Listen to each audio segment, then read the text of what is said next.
The train, for its type, is the most powerful vehicle on land. And the engines of Shoutout are the power behind the docks, industries and branch lines that make up the world-renowned Northwestern Railway. These are the many adventures of Thomas and his friends.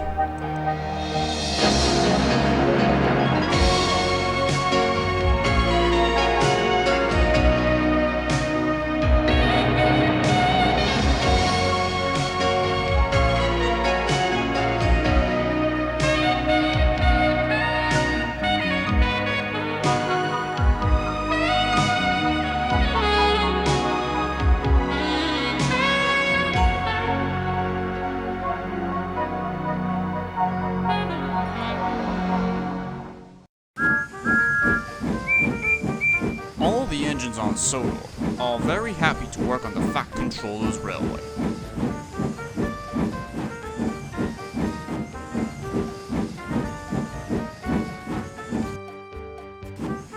James was one of Sir T.M.A.O.T.H.F's first engines on Shoutout. He loves his shiny red paint, but this led to him to become very boastful.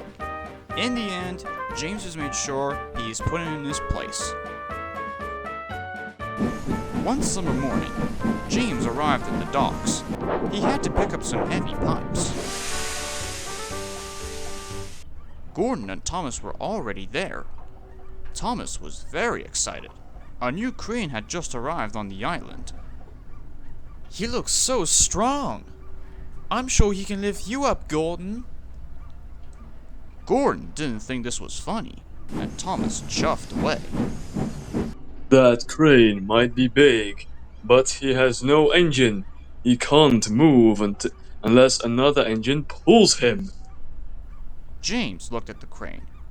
Gordon was right. And I don't think it can be really useful. Quite right, James. He will only get in the way. Just then, Percy arrived. He was excited to see the new crane too. He's not very useful. He will only get in the way.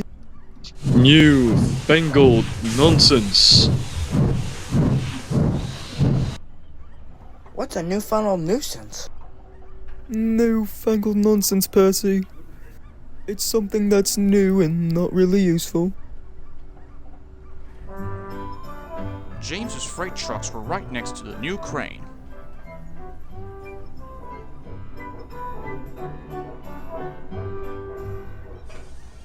My name is Rocky. I'm James. Can I come with you? I could help with those heavy pipes. I don't need your help, newfangled nonsense. And he puffed off quickly, before the pipes were tied down. James was approaching a signal box. He was thinking about Rocky, and he was going too fast. Suddenly, the signalman warned him. James screeched to a stop, but the sides of the freight trucks collapsed. Steel pipes toppled all over the tracks. Bust my buffers! He looked at the heavy pipes and wondered what to do. Thomas said Rocky was very strong. Newfangled nonsense. And he asked his driver to telephone for Harvey. Harvey puffed and chuffed as fast as he could to the rescue. Harvey started to move the pipes, but the pipes were heavy. He can only lift them one by one. This is going to take me a very long time. Just then, Thomas and Emily arrived. They saw the pipes. We have to get through. Why don't you go and get Rocky? No. Harvey's doing a fine job. We must be patient.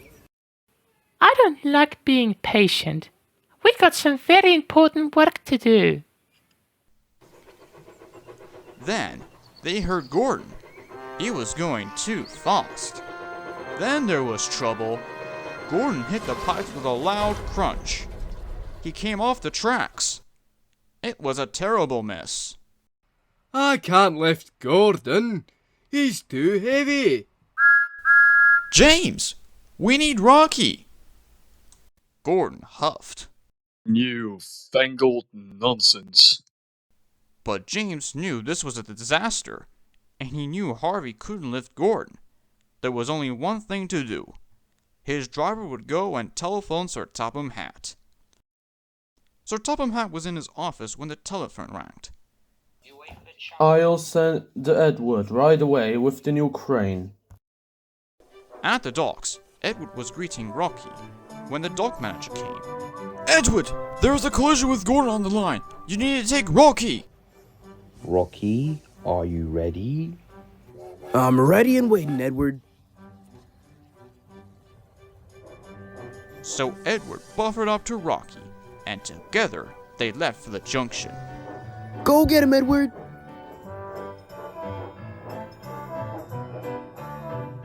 Edward pulled Rocky up hills and down valleys.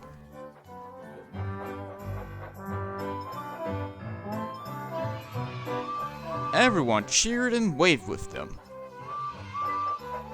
Edward was very proud to be pulling the newest arrival on Sodor.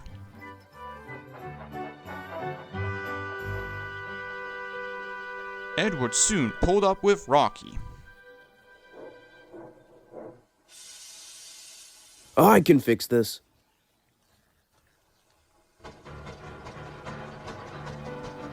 And with his mighty crane arm, Rocky lifted Gordon back on the tracks.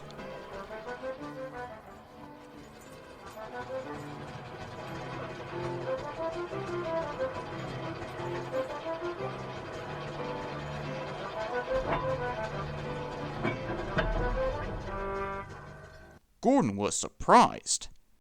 Thank you, Rocky. Good work. Then, Rocky lifted all the pipes off the rails.